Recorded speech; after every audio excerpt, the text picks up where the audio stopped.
মাঠে নামলেই যেন নতুন গল্প লেখেন লিওনেল মেসি। বয়স, সময় কিংবা প্রতিপক্ষ কিছুই যেন তাকে থামাতে পারে না। কোটি ভক্তের স্বপ্নবুকে নিয়ে বিশ্বকাপের মঞ্চে আবারও আলো ছড়ালেন আর্জেন্টাইন এই মহাতারকা। আর সেই আলো এবার ছড়িয়ে পড়ল ইতিহাসের পাতায়ও। 2026 বিশ্বকাপে কানসাস সিটিতে গ্রুপ জের প্রথম ম্যাচে আলজেরিয়ার বিপক্ষে দুর্দান্ত হ্যাটট্রিক করেছেন লিওনেল মেসি। বিশ্বকাপ ক্যারিয়ারে এটিই তার প্রথম হ্যাটট্রিক। একই সঙ্গে তিনি জায়গা করে নিয়েছেন বিশ্বকাপের সর্বোচ্চ গোলদাতার তালিকায়। যদিও এর আগে সর্বোচ্চ গোলদাতার শীর্ষে ছিলেন জার্মান কিংবদন্তি মিরোস্লাভ ক্লোসা, তবে এবারে তার পাশে জায়গা করে নিলেন এই মহাতারকা। এই 3 গোলের মাধ্যমে বিশ্বকাপে মেসির মোট গোল সংখ্যা দাঁড়িয়েছে 16-তে। এতদিন 16 গোল নিয়ে এককভাবে শীর্ষে ছিলেন ক্লোসা।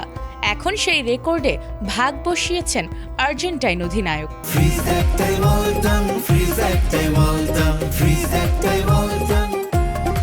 বিশ্বকাপে মেসির গোলযাত্রা শুরু হয়েছিল 2006 সালে। সেবার তিনি করেছিলেন 1 গোল।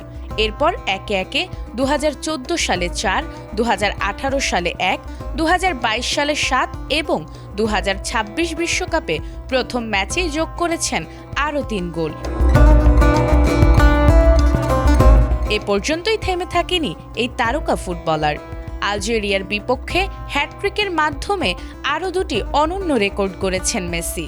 বিশ্বকাপে আর্জেন্টিনার হয়ে সবচেয়ে কম বয়সে গোল করার রেকর্ড আগে থেকেই তার দখলে ছিল। এবার সবচেয়ে বেশি বয়সে গোল করার রেকর্ডও নিজের করে নিয়েছেন। ফলে আর্জেন্টিনার হয়ে বিশ্বকাপে সর্বকনিষ্ঠ ও সর্বজ্যেষ্ঠ গোলদাতা 2 পরিচয়ই এখন একমাত্র মেসির।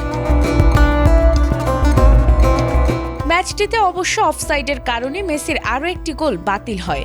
একইভাবে আলজেরিয়ার সাইবের একটি গোলও বাতিল করে রেফারি।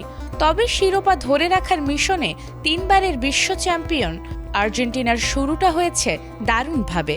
আর সেই পথ চলার প্রথম অধ্যায়েই ইতিহাস লিখে দলকে উড়াল দিলেন লিওনেল মেসি। নাজমুন নাহার জান্নাত, এটিএন বাংলা।